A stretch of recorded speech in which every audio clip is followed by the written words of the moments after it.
Well, good morning, everyone. It's great to see you. Welcome to Hill Country. My name is Mark Canada, and I'm one of the pastors here.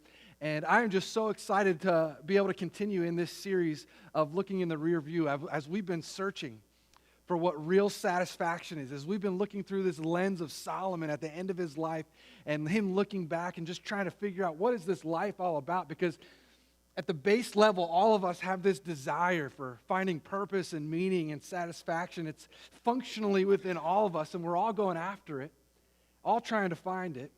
And it's hard. It's a struggle. And in order for us to get moving here, I need to ask you a question. I got to warn you, it's one of those questions that has potential to mess with you a little bit. It's one of those questions that, as I ask it, every single person in this room is going to have an answer for it, but every single person is going to have a different answer. There's not going to be one of the same. Now, as I ask this question, there are going to be memories that come flooding into your minds, and some of these memories are going to be positive memories, but some of them are going to be painful. And as I ask this question, your mind, as it's filled with these thoughts and as these memories and these associations with things that have taken place, it may lead you down a difficult path, but it also may lead you to an incredibly joyful and happy place where you're thinking wow. And some of you are like, well, you just asked a stinking question already. Just ask it. And so, all right, I can do that. So here's the question I want you to think about is when you look in the rearview mirror of your life, what do you see? Would you just think about that for a moment? When you look in the rear view mirror of your life, what do you see?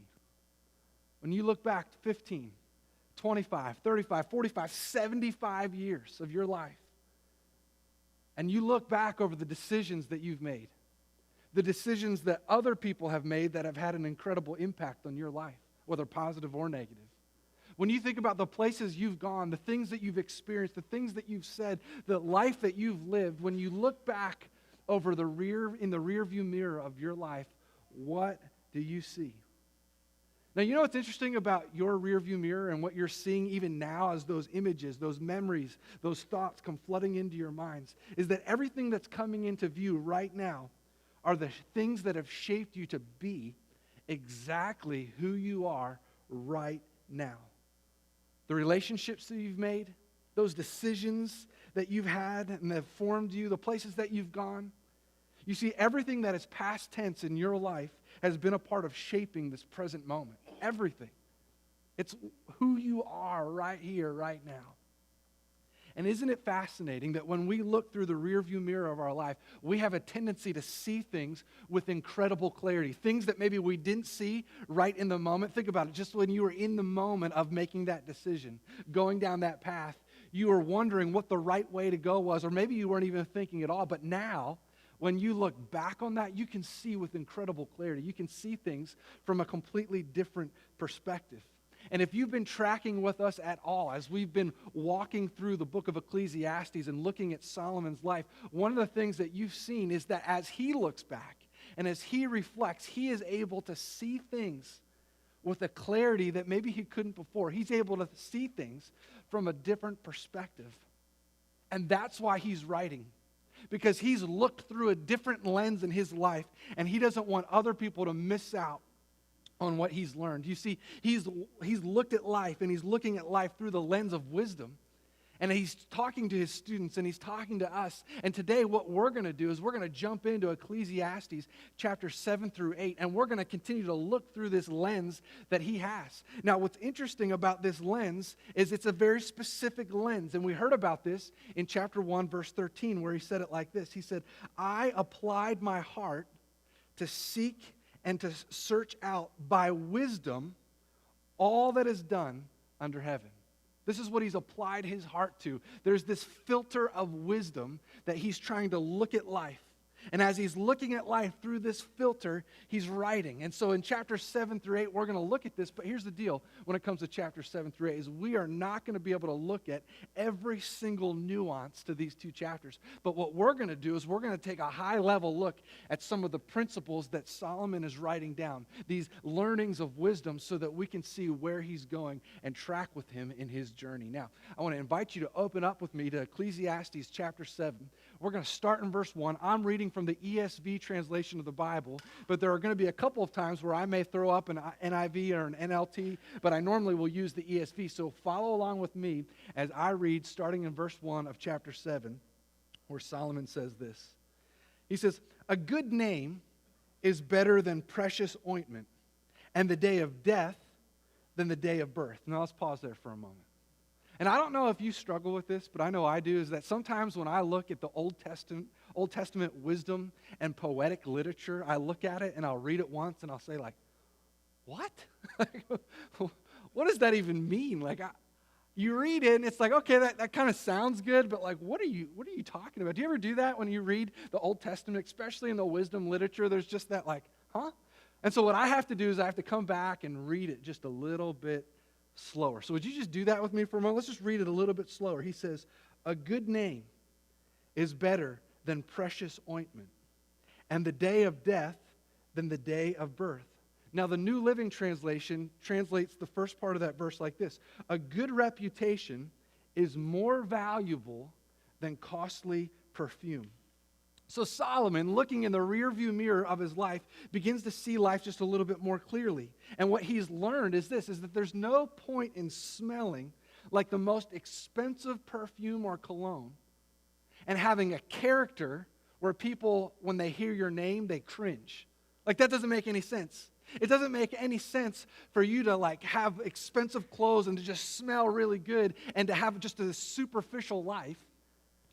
But then when it comes to your character, the very person of who you are in your heart, the operating mode of who you are as a person, be cringeworthy. Like, that makes sense, right? Like, when we look at that, it's like, okay, Solomon, like, that's good wisdom. I get that, but look again at the whole verse. He says, "A good name is better than precious ointment." Okay, we get that.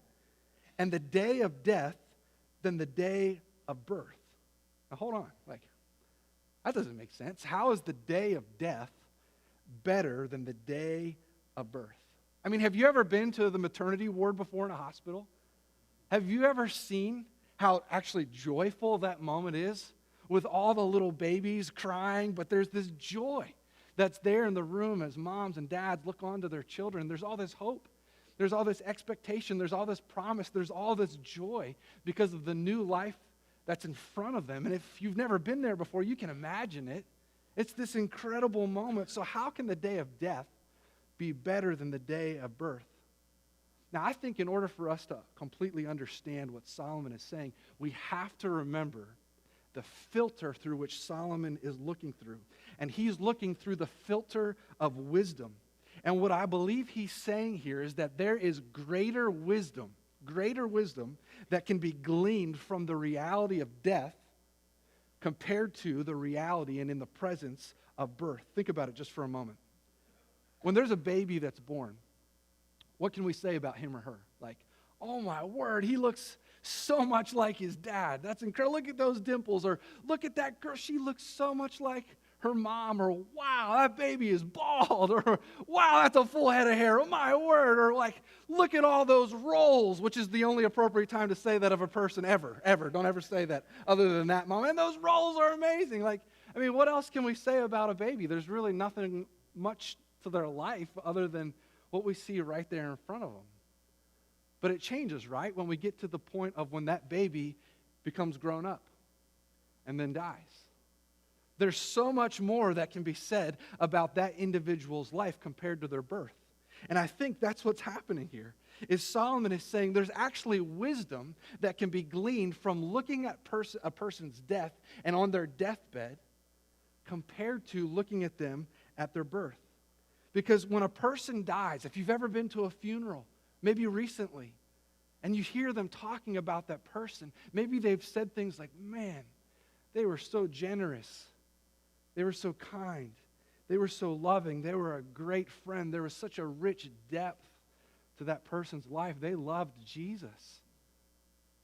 Or maybe it's the opposite of that. Maybe there's only shallow things to say about that individual. Man, like, he really liked to play golf, or he worked really hard and got to travel, or she, she did stuff with her life. She liked to party and she had lots of shoes. Like, maybe there's just a shallowness that's said when that baby comes to the grown-up stage and ends up dying. Like what? There's just wisdom to be gleaned from death because it says so much more about a person. Now, when you see the day of death and you think about it, it really is better than the day of birth, not because death is better than life, but because when life ends, everything comes down and begins to have incredible focus. The day of death brings incredible focus. And what Solomon is saying is allow wisdom, or wisdom allows the reality of death to give perspective. That's what he's trying to help us see, is wisdom allows the reality of death to give perspective. Look at what he says next, starting in verse 2. Now, this is coming from the New Living Translation. He says this, better spend your time at funerals than at parties. After all, everyone dies. So the living should take this to heart. Sorrow is better than laughter, for sadness has a refining influence on us. A wise person thinks a lot about death, while a fool thinks only about having a good time. Have y'all been watching the news at all recently? I mean, it's been flooded with news about Kobe and his passing, or news about the coronavirus and how it's spreading, and there's actually death all around us. And it's fascinating when you start to think about death, what that does to you internally. For some people, it creates incredible angst and incredible fear. For some and others, it just makes them want to say, like, I don't even want to think about any of that. Let's just go party and have a good time. Like, I don't care about any of that stuff. And it has a different reaction on us depending on how we're looking at it. But when's the last time you were at a funeral? When you were there, who was it for? Was it someone close to you? Was it a family member or a friend? Was it someone you worked with? Were you there just to show support for somebody? I want you to go back to that moment just for a second. And as you're there, what were you feeling? What was happening to your emotions? What were you thinking about in that moment at the funeral? Well, for Solomon, he says there are two different types of people at a funeral. Did you see it in verses 2 through 4? There's two different kinds of people who are at the funeral and what they're thinking about. First, there's the foolish person. And the fool sits at the funeral, and they're not living in the moment. They don't allow the gravity of the moment to give them perspective about life. Not at all. In fact, what they do is all they can think about is living for the next thing, the next party, the next thing that they can do, the next thing that they can buy, the next way in which they can have a good time. And they allow their mind to drift into something that for them is just more pleasant because they don't want to be there. But for the wise person sits at a funeral and realizes that one day it's going to be their turn. One day it's going to be your turn. And they understand that life is short and that actually death comes to every single person. The wise person asks themselves, when it's my turn, how will I have lived my life? What have you thought about when you're at a funeral? Have you thought about that? When it's my turn, because it's going to be your turn someday. It's going to be my turn. How will I have lived my life?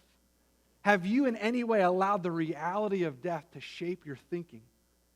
Are you more like the fool, or are you like the person of wisdom?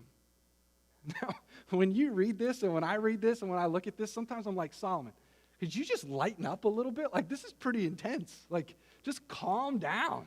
I mean, we get it, all right? I don't know, I feel like that sometimes when I look at this and I read this, but we have to remember that Solomon is towards the end of his life. And for him, things are becoming more crystal clear than they've ever come before because he's nearing the end. And when that happens, what matters to him is he wants to be able to articulate what really matters. And he's inviting you and he's inviting me to consider life from a place of depth and a place of meaning rather than a place of superficiality. He's inviting all of us to become people, like David Gibson says, that realize that living a good life means preparing to die a good death. Have you ever met someone like that? Have you ever met someone who has life in perspective and it's just different? And part of it's different because they've come up close and personal with death.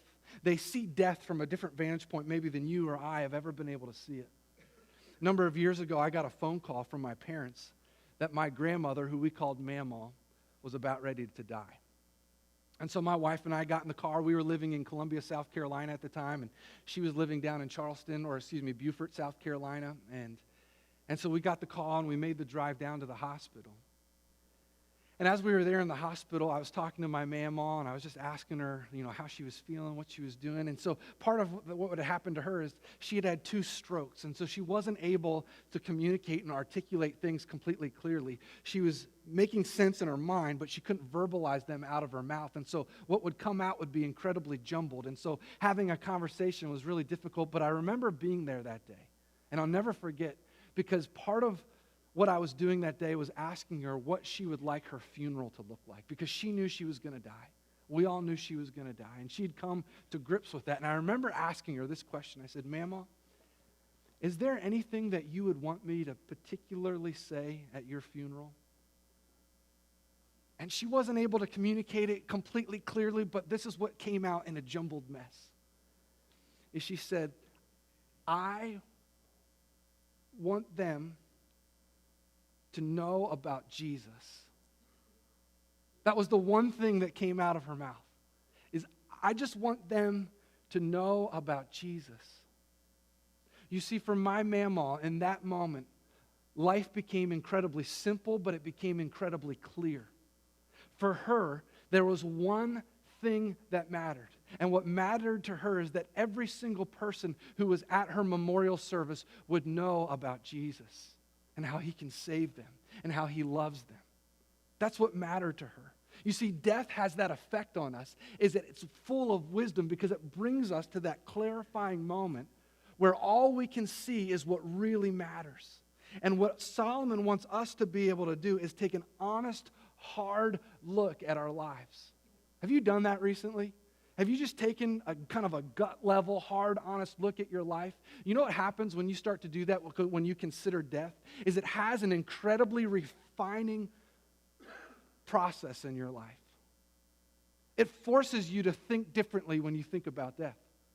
When you think about death, what happens is it reshapes your goals.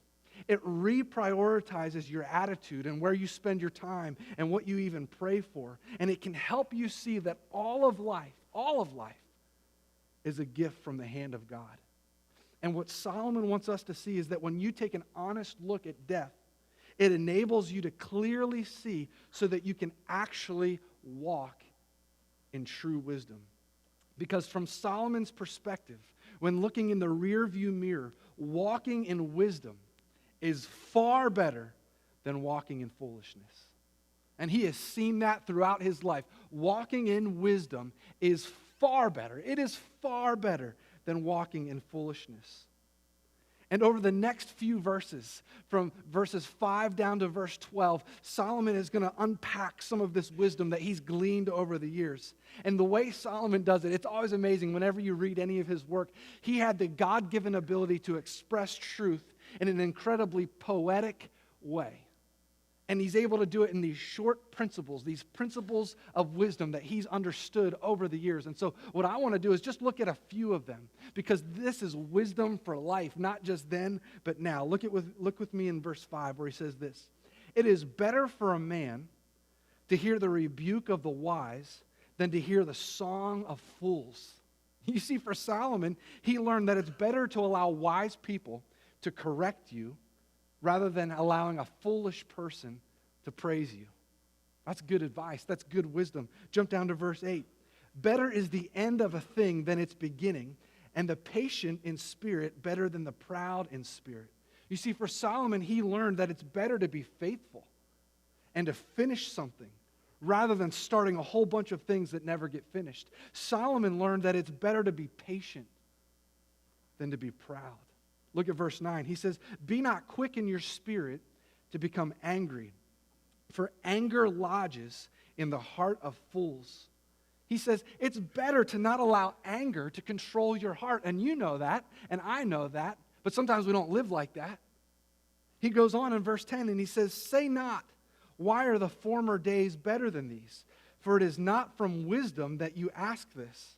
He's saying it's better to not live a nostalgic life, because when you live in a nostalgic way, all you can do is think about how the former days were better than what today is. And Solomon says that's not wise. And the reason that that's not wise is if you live your days in the past, you're not living for the day that God has provided right now. This is good wisdom from Solomon. But look at the exclamation point in verse 12. He says this, "For the protection of wisdom is like the protection of money.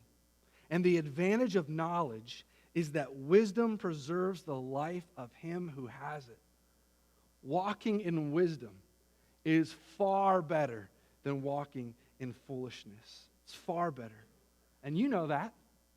And I know that intuitively. But you know what the problem is? Is that every single one of us has an application problem. You know that, right? Is that we know, so often we know what the wise thing is.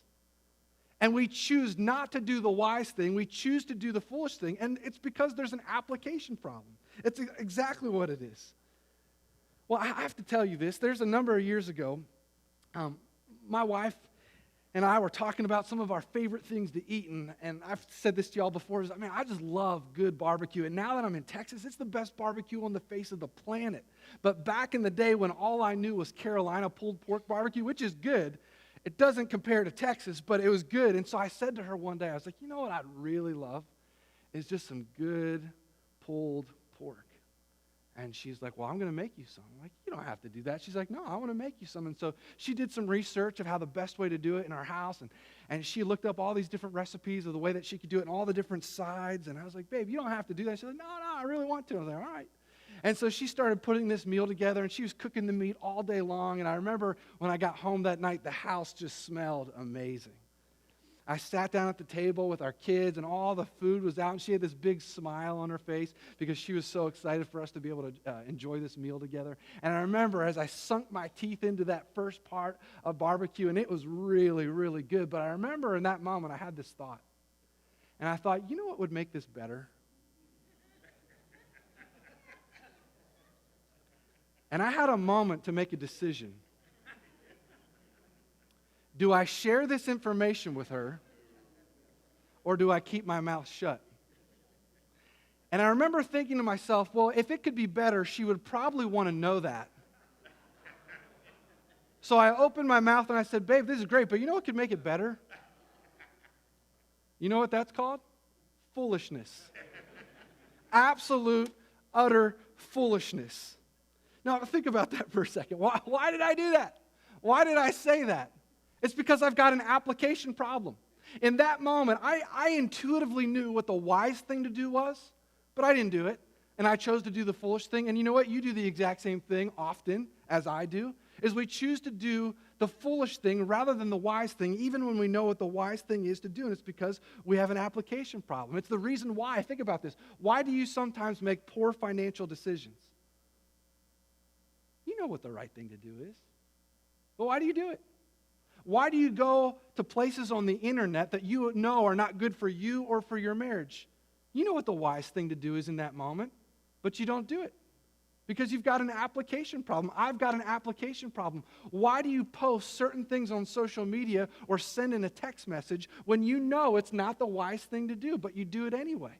It's because we've got an application problem. And the reason we have an application problem is because we all have this thing called sin, which is disobedience to God. And it's the very essence of foolishness. And it dwells inside all of us, and it distorts our ability to discern what godly wisdom is. And every single one of us struggles with this. Every single one. That's why the Apostle Paul said in Romans chapter 1, talking about the condition of humanity, he said it like this. He said, for although they knew God, they neither glorified him as God nor gave thanks to him. But their thinking became futile, and their foolish hearts were darkened. Although they claimed to be wise, they became fools and exchanged the glory of the immortal God for images. For images. You see, sin has the ability to trick us into thinking that something is wise, even when it's foolish. Have you ever seen that happen in your life before? You thought something was wise or a good idea, but sin tricked you, it deceived you, when really that very thing was foolish? Why do we do that? Why do we so easily fall into that? You see, if you're a follower of Jesus, I want you to know that he has paid for and forgiven your sin. But you and I, if that's you, a follower of Jesus, we are still in the process of he's in the process of getting that sin and getting that foolishness out of us. And we can't do that on our own. Like, we can't do that. We need his help. We actually need God's wisdom. Not our wisdom, not the wisdom that this world has to offer, but we actually need God's wisdom to get that junk out of us. And James, the brother of Jesus, says it like this in James chapter 1. He says, if any of you lacks wisdom, let him ask God, who gives generously to all without reproach, and it will be given him. Do any of you lack wisdom? I know I do sometimes. You know what God says? Ask him for it. Ask him for wisdom, and he's going to give it to you generously. But you know what the problem is? Is so often we don't even ask.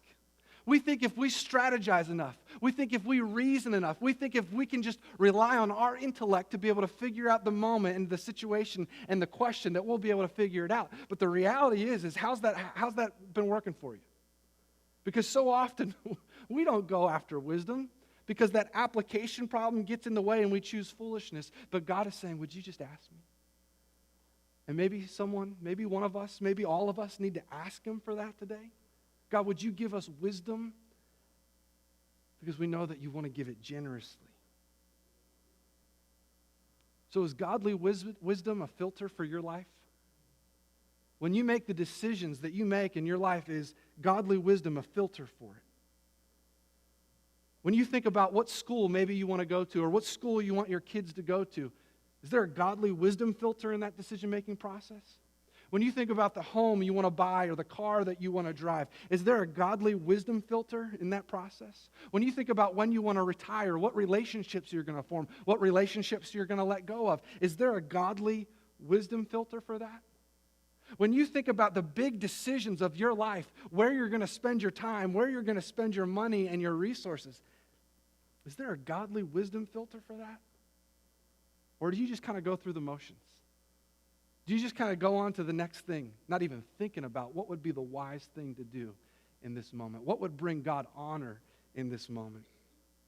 Well, Andy Stanley, in his book, The Best Question Ever, challenges people to ask this question. He says it like this: in light of my past experience, my present circumstances, and my future hopes and dreams, what is the wise thing for me to do?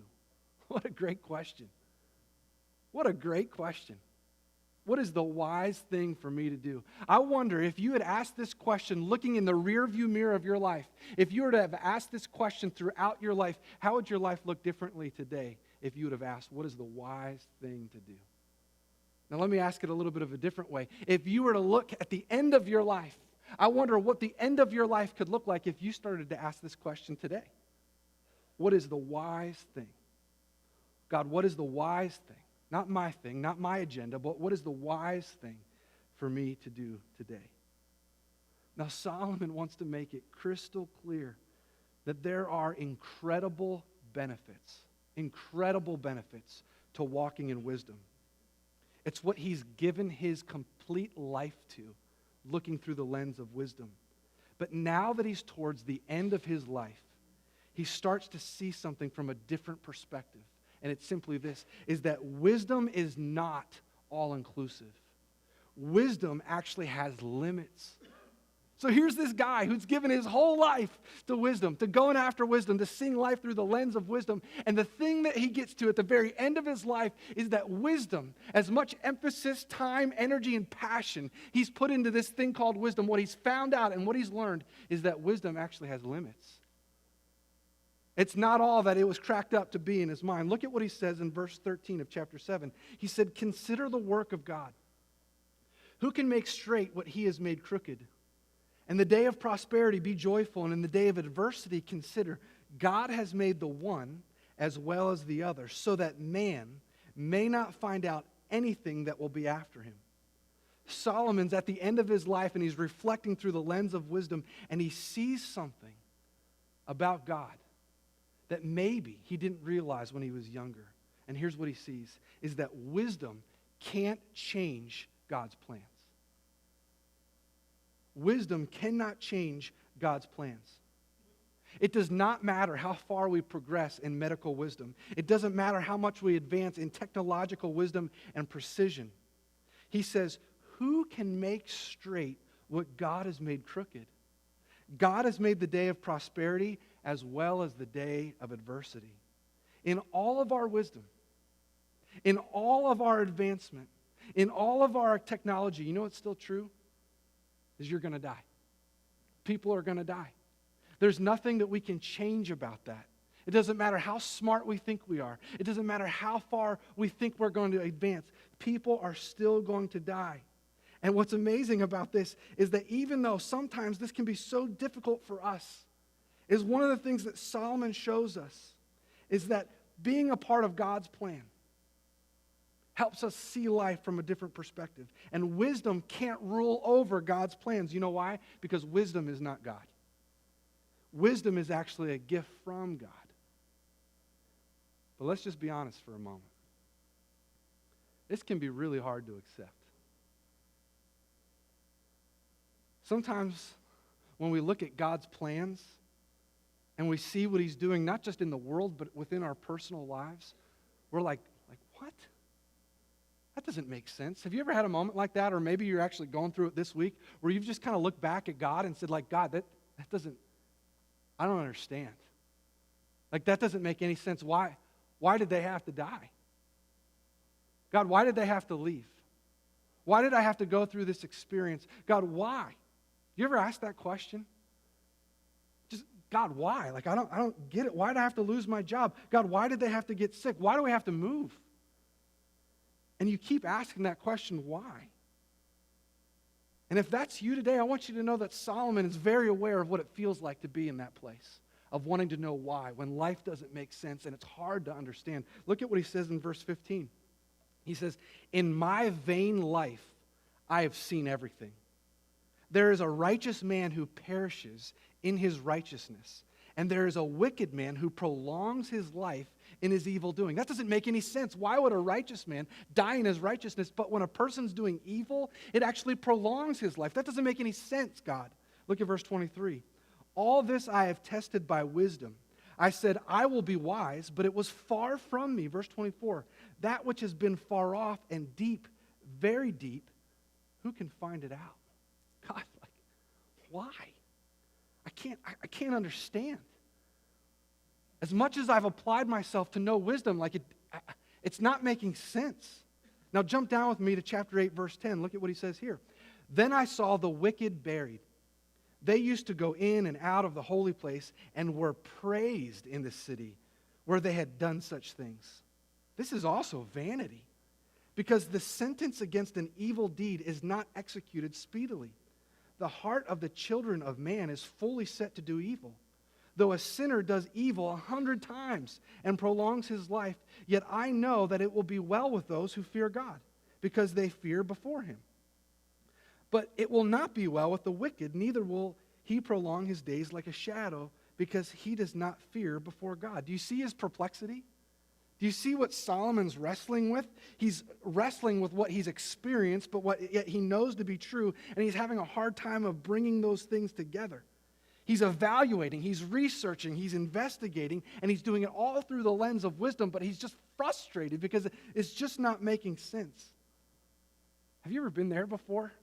Where there's been an area of your life that you've been trying to figure out an answer to, you've been trying to gain understanding, and you've done mental gymnastics of researching, investigating, evaluating, going after other people's opinions, trying to figure out. And it's almost like you can feel, as you read Solomon, you can feel this tension building for him.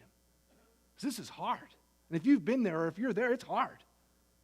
Look at the conclusion that he draws in verse 16 of chapter 8. He says, when I applied my heart to know wisdom and to see the business that is done on earth, how neither day nor night do one's eyes sleep. Then I saw all the work of God, that man cannot find out the work that is done under the sun. However much man may toil in seeking, he will not find it out. Even though a wise man claims to know, he cannot find it out. Have you ever given yourself to something completely? Have you ever given your passion, your desire, your drive to something? Well, that's exactly what Solomon has done with wisdom. He has given his life completely to understanding and searching out through the lens of wisdom. And what he's done is he concludes this, is that no matter how much wisdom you gain, no matter how much wisdom you glean, wisdom can't fully understand God's plans. As much as he staked his life on it, wisdom can't fully understand God's plans. Look at what God says through the prophet Isaiah. To whom will you compare me? Or who is my equal, says the Holy One? Lift up your eyes and look to the heavens. Who created all these?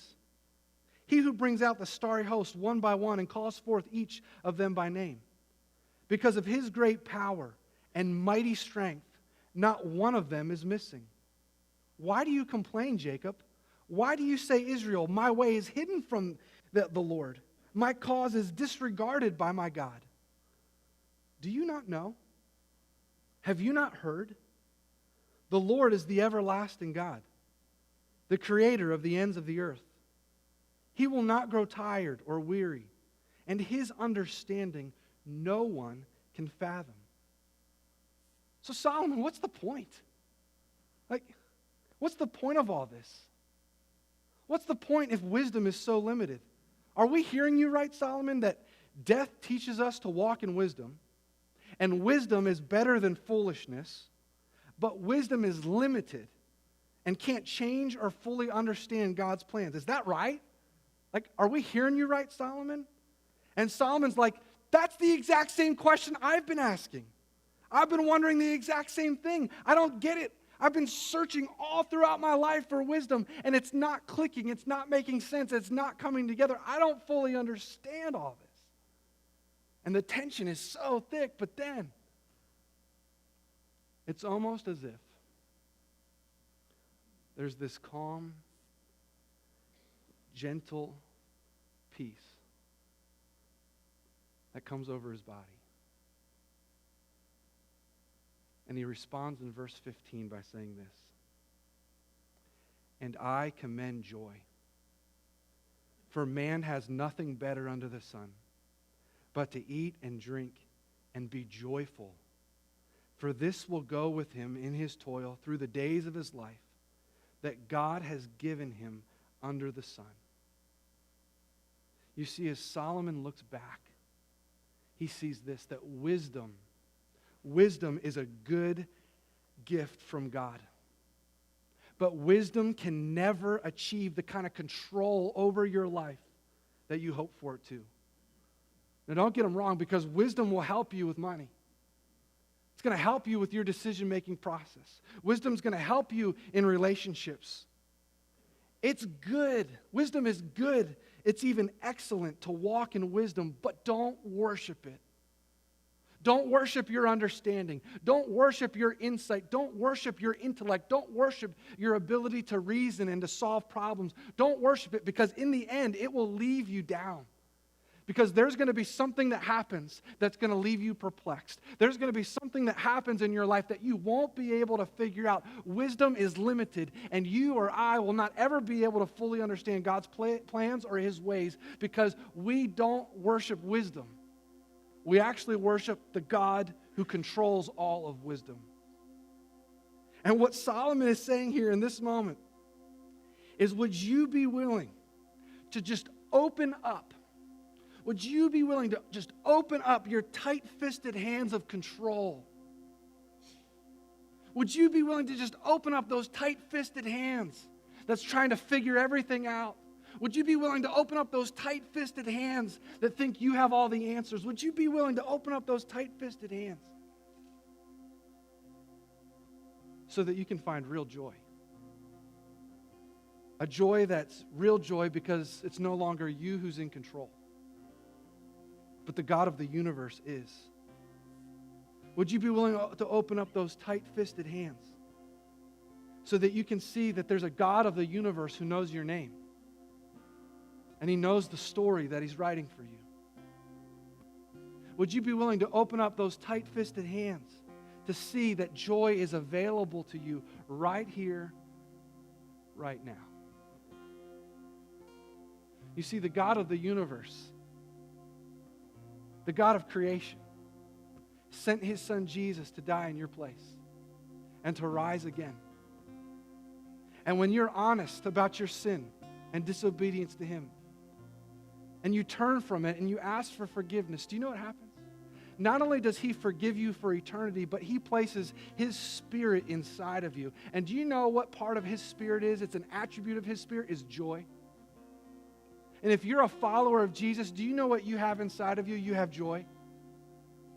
No matter what circumstances you're in right now, no matter what you're going through, no matter what's been done to you, you have access to eternal joy because it lives inside of you. And so whatever you're going through right now, no matter how dark life looks right now, do you know that you can choose joy because it's in you? In the middle of your marriage, you can choose joy. In the middle of your singleness, you can choose joy. In the middle of your loss and your pain, you can choose joy. In the middle of the difficulty and the trials of life, you can choose joy, and you can choose it today because He's in you. Do you know that? Is it possible that you've been missing out on joy because you've been running around so frantic in life trying to figure out the reasoning and meaning and trying to find purpose in anything and everything but God? And maybe, just maybe, He's inviting you into this place today to be able to listen to Solomon's advice, who at the end of his life just simply says, I commend joy. It's yours for the taking. But you need to choose it today, in this moment, right here, right now. Do you need joy?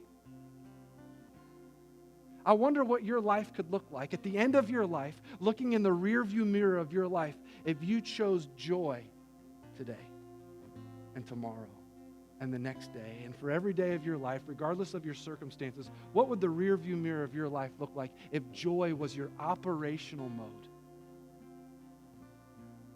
Has God invited you to choose joy today? Would you pray with me? Father God, we love you and we need you. Thank you for rescuing us, for saving us. God, thank you for putting your Spirit inside of us. And it's a spirit of joy. God, I want to pray right now for anyone who is just wrestling with understanding the why of life, the purpose, and what they're walking through. God, I pray that you would give them joy. Because we know that we can't manufacture it, we can't manipulate it. We need you to do it in us. And so would you give us joy right here, right now? We love you, and it's in your name we pray.